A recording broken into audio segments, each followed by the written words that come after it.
To set roaming assistance as auto select country in Samsung Galaxy S10, open phone app, swipe up or down home screen to access the app screen.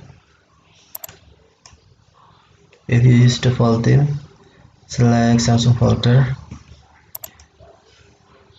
and then tap phone.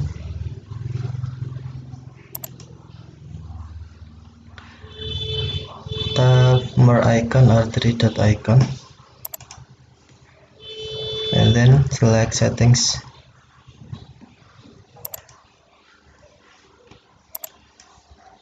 Tap other call settings.